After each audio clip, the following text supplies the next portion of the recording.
Friends, good morning. Sreenu Rani కిచెన్కి స్వాగతం. ఈరోజు వచ్చేసి తీపి బోండాలు చేద్దాం అనుకుంటున్నాను. గోధుమ పిండితో 2 బౌల్స్ గోధుమ పిండి, 1 కప్పు బెల్లం తీసుకున్నాను. అలాగే మనం ఒకటికి 1 బెల్లంకి 2 బౌల్స్ గోధుమ పిండి, అలాగే 1 బౌలు బెల్లం అనేది వేసాను కాబట్టి 1 బౌల్ వాటర్ అనేది వేసాను. ఇందులో మనం వాటర్ వేసాం కాబట్టి బెల్లం కరిగే వరకు మనం కలుపుతూ ఉండాలి. పాకమేమీ రానవసరం లేదు. అప్పటికప్పుడు మనం ఏమన్నా స్వీట్ తినాలనిపించినా ఏదన్నా చాలా త్వరగా అయిపోతుంది, ఎంతో టైం అనేది పట్టదు.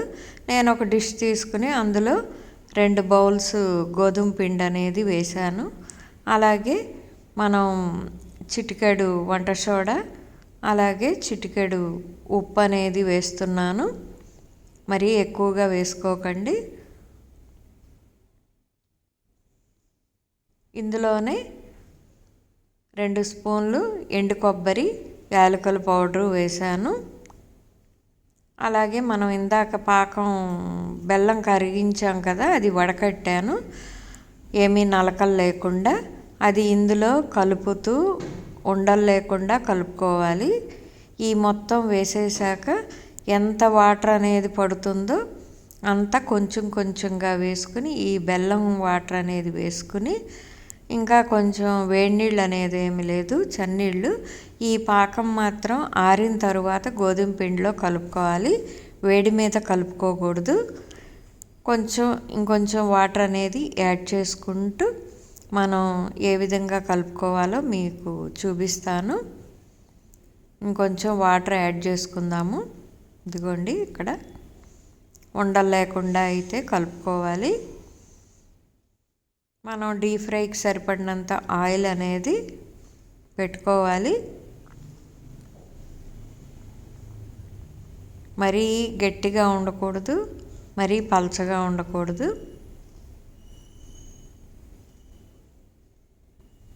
మనకి 1 కప్పు బెల్లం అనేది తీపి సరిపోతుంది 2 కప్పుల గోధుమ పిండికి. ఇదిగోండి, డీప్ ఫ్రైకి ఆయిల్ అనేది వేడి చేస్తున్నాను. మనం ఇందాక కలిపిన మిశ్రమాన్ని 1 పావు గంట పక్కన ఉంచేయాలి. ఇదిగోండి, ఈ విధంగా ఉంచాను. ఆ తర్వాత ఇందులో మనం చిన్న చిన్న బోండాలుగా వేసుకోవటమే. గోధుమ పిండి తీపి బోండాలు అనేది రెడీ అయిపోతున్నాయి. చాలా సింపుల్ కదా, 1 పావు గంటలో అయిపోతుంది. అన్నీ మన ఇంట్లో ఉన్నవే. గోధుమ పిండి, బెల్లము, యాలకులు అన్నీ మనకు ఉండేవే. ఎండు కొబ్బరి 2 స్పూన్లు పడుతున్నాయి అంతే. పిల్లలు కూడా ఏమీ ఇబ్బంది లేకుండా గోధుమ పిండే కాబట్టి ఎప్పుడంటే అప్పుడు చేసుకుంటూ ఉండొచ్చు. ఫస్ట్ టైం మన ఛానల్ చూస్తున్నట్లయితే శ్రీను రాణి కిచెన్ సబ్స్క్రైబ్ చేసుకోండి.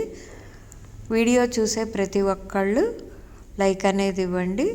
మన గోధుమ పిండి తీపి బోండాలు రెడీ అయిపోతున్నాయి. వేగిన తర్వాత ఎలా వచ్చాయో మీతో షేర్ చేసుకుంటాను.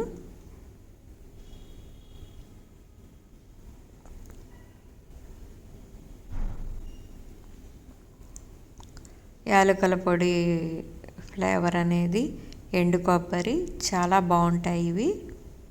మీరు ట్రై చేసి ఎలా వచ్చాయి అనేది కామెంట్ రూపంలో తెలియజేయండి.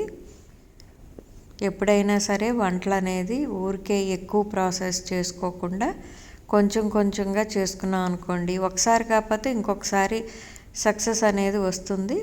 అందుకని ఎక్కువగా ప్రయత్నించకుండా కొంచెంగా మన ఇంట్లో వాళ్ళ మీద మనం ప్రయోగం అనేది చేసుకోవాలి. ఆ విధంగా చేయటం వలన మనకి విసుగు అనేది కూడా రాకుండా ఉంటుంది. నెంబర్ ఆఫ్ వీడియోస్ చేసుకోవచ్చు. కొంచెంగా ట్రై చేయండి, అది పర్ఫెక్ట్గా వస్తే ఎక్కువగా చేసుకోవచ్చు మనం. ఇదిగోండి, ఈ విధంగా వేగాలి బాగా. అప్పుడు లోపల పచ్చి అనేది ఏమీ ఉండదు. మరొక వాయి కూడా వేస్తున్నాను. అవి వేగాయి కదా.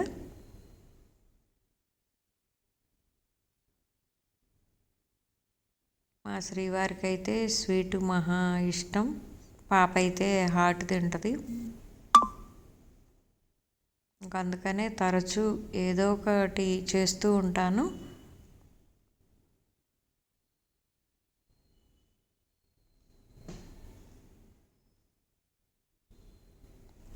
ఇవి కూడా వేగాక మొత్తం ఎలా ఉన్నాయి అనేది మీతో షేర్ చేసుకుంటాను.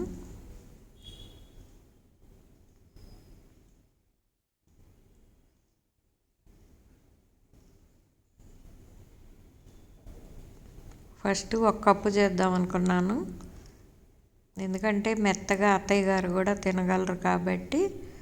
ఇంకా 2 బౌల్స్కి నేను ట్రై చేశాను, బాగా వచ్చినాయి అన్నారు అత్తయ్య గారేంటి శ్రీవారేంటి.